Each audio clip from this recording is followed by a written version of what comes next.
1944 میں جب دوسری جنگ عظیم اپنے عروج پر تھی، امریکہ نے دشمن قوتوں کو گمراہ کرنے کے لیے ایک شاندار منصوبہ بنایا۔ اس منصوبے کے تحت دی گھوسٹ آرمی کے نام سے ایک خصوصی یونٹ تشکیل دیا گیا۔ یہ فوج بہت خاص کام کر رہی تھی، لیکن سب سے پہلے ایک سوال جو آپ کے ذہن میں آئے گا کہ گھوسٹ آرمی کیا ہے؟ آخر اس فوج کا مقصد کیا تھا اور اس آرمی کو بنانے کے پیچھے ماسٹر مائنڈ کون تھے؟ اس آرمی میں فنکار، ڈیزائنر اور یہاں تک کہ اداکار بھی شامل تھے جو اپنی تخلیقی صلاحیتوں اور ہنر سے دشمن کو بیوقوف بناتے تھے۔ اس گھوسٹ کا سب سے بڑا مشن آپریشن کوئک سلور تھا۔ یہ مشن فرانس میں قائم تھا، جہاں سے دشمن کی توجہ ہٹانے کے لیے گھوسٹ آرمی نے ایک حقیقی فوجی سامان اور ٹینک جیسی چیزیں تخلیق کی جن میں سے کچھ بھی اصلی نہیں تھا، لیکن یہ تو صرف شروعات تھی۔ گھوسٹ آرمی نے اپنی دھماکہ خیز طاقت اور سونک ڈسپشن سے دشمن کو گمراہ کیا۔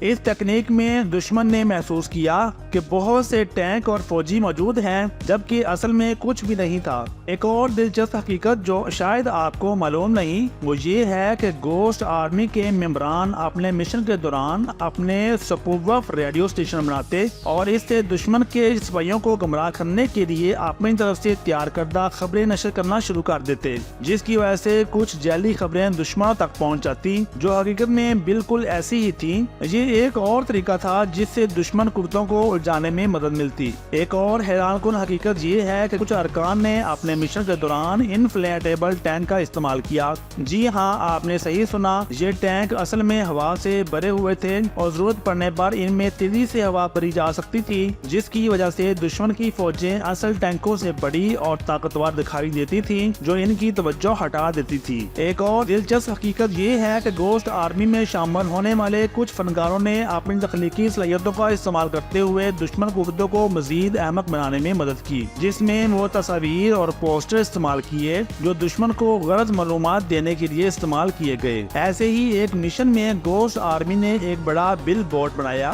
جس پر فرضی ڈویژن کی معلومات لکھی ہوئی تھی۔ یہ تقسیم حقیقت میں موجود نہیں تھی، لیکن بل بورڈ پر بنایا گیا ڈیزائن اور معلومات اس قدر حقیقت پسندانہ تھی کہ دشمن قوتوں کا خیال تھا کہ یہ ایک حقیقی تقسیم ہے۔ ایک اور دلچسپ حقیقت یہ ہے کہ گھوسٹ آرمی کے کچھ ارکان نے اپنے مشن کے دوران ایک اور تخلیقی طریقہ استعمال کیا جسے سونک فریب کہا جاتا ہے۔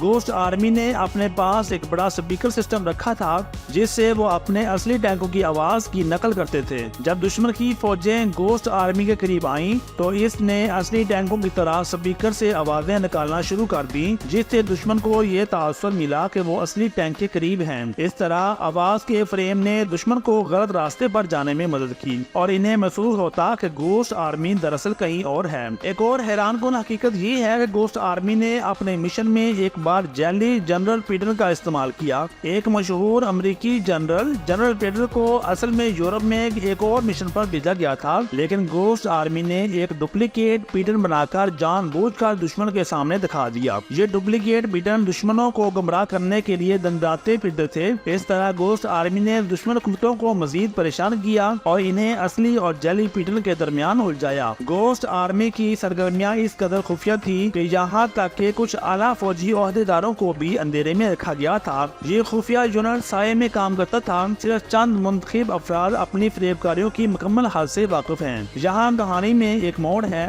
گھوسٹ آرمی صرف دھوئیں اور شیشوں کے بارے میں نہیں تھی، ان کے پاس ایک نفسیاتی آپریشن یونٹ بھی موجود تھا جو دشمن کے حوصلے پست کرنے کے حربے استعمال کرتا تھا۔ افواہیں پھیلانے سے لے کر دشمنوں کی فوجی قیاس آرائیوں کی ریکارڈنگ چلانے تک، انہوں نے اپنے مخالفین کے عزم کو کمزور کرنے کے لیے نفسیاتی جنگ کا استعمال کیا۔ گھوسٹ آرمی نے نہ صرف زمین پر بلکہ ہوا سے بھی دشمن کو دھوکہ دیا۔ انہوں نے جعلی طیاروں اور دیگر ڈھانچوں کے ساتھ مکمل وسیع ڈمی ہوائی اڈے بنائے جو جاسوسی مشن کے دوران دشمن کے پائلٹوں کو گمراہ کرنے کے لیے بنائے گئے تھے۔ گھوسٹ آرمی کے فریب اس قدر قائل تھے کہ جنگ کے بعد بھی اس میں شامل کچھ فوجیوں کو اپنے ساتھی فوجیوں کو یہ باور کرانے میں دشواری کا سامنا کرنا پڑا کہ وہ ایک حقیقی فوجی یونٹ کا حصہ ہیں۔ رازداری کی سطح اور ناقابل یقین نوعیت کی کارروائیوں نے بہت سے لوگوں کو خوف اور بے اعتمادی میں ڈال دیا۔ گھوسٹ آرمی کی حکمت عملی اپنے وقت سے پہلے کی تھی۔ ان کے استعمال کردہ دھوکہ دہی اور غلط سمت کے اصول اصول آج بھی دنیا بھر کی ملٹری اکیڈمیوں میں پڑھائے جاتے ہیں۔ گوسٹ آرمی کی میراث دوسری جنگ عظیم کے بعد بھی پھیلی ہوئی ہے، جو جدید فوجی حکمت عملیوں کو متاثر کرتی ہے۔